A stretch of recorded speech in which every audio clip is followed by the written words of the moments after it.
La otra noticia del día de hoy en el país es Ecuador. Paradójicamente, vea usted. Este país anunció que impondrá un impuesto del 30% de las importaciones colombianas desde el 1 de febrero. ¿Cuál es la razón, Rafael? Jonathan, buenas noches. Según el presidente Daniel Noboa, el arancel se impone ante la falta de reciprocidad en las acciones de Colombia para combatir a grupos armados que se dedican al narcotráfico y a la minería ilegal en la zona fronteriza. El ministro de Defensa, Pedro Sánchez, defendió la labor de las autoridades colombianas e insistió en que trabajan conjuntamente. El presidente de Ecuador, Daniel Noboa, anunció que impondrá un impuesto a las importaciones colombianas desde el 1 de febrero. Así lo confirmó a través de su cuenta de X. Pero mientras hemos insistido en el diálogo, nuestros militares siguen enfrentando a grupos criminales atados al narcotráfico en la frontera, sin cooperación alguna.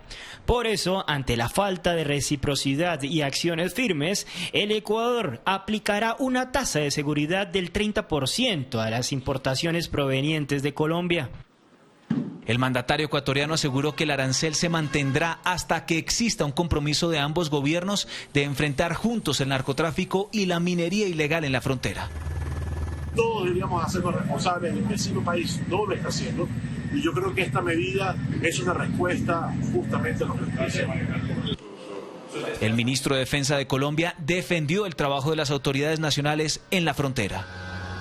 Colombia y Ecuador mantienen una estrecha e histórica cooperación contra el narcotráfico, cuyos resultados se vigorizan con la permanente articulación. En el 2025 se hicieron 2 con Bifrón, Comisión Binacional Fronteriza entre Colombia y Ecuador, una en junio en Quito y la otra en noviembre en Bogotá. También desarrollamos reuniones de mandos regionales de frontera. Ayer precisamente se hizo el último. Uno de los más recientes resultados fue la incautación de 2,24 toneladas de marihuana en zona fronteriza el pasado 16 de enero del 2026.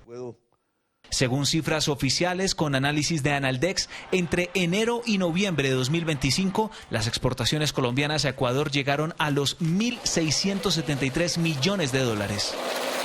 Por esa vía podemos terminar afectando nuestro intercambio comercial, que para los dos países es muy importante.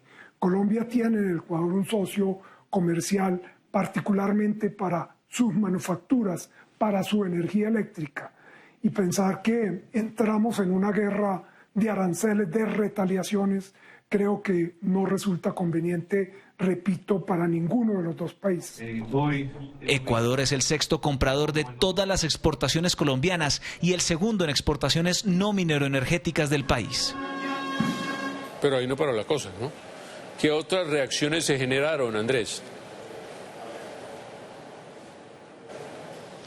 Jonathan, mire, el expresidente de Ecuador, Rafael Correa, se pronunció al respecto. Además, desde el gobierno nacional rechazaron esta medida. Uno de los primeros en reaccionar ante la decisión de Ecuador de imponer aranceles del 30% a las importaciones de Colombia fue el gobernador de Cundinamarca. El sector de la floricultura siempre será un sector que salga bastante afectado. Y por supuesto tenemos algunas otras transacciones en materia de minerales, algunos productos transformados, pero esperamos que efectivamente esto se pueda regularizar, que prontamente tengamos un restablecimiento de los aranceles. A esta decisión también se sumó el expresidente de Ecuador, Rafael Correa, y la senadora María José Pizarro. El alza unilateral de aranceles atenta contra toda la normativa andina.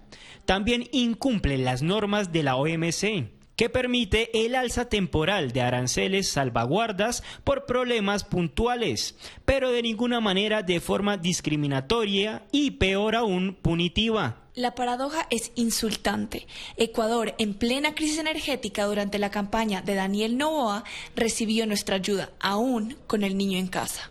Hoy, el gobierno de Gustavo Petro y al pueblo de Colombia se le retribuye la solidaridad subiendo aranceles. Por su parte, el ministro de Minas y Energías, Edwin Palma, rechazó esta medida.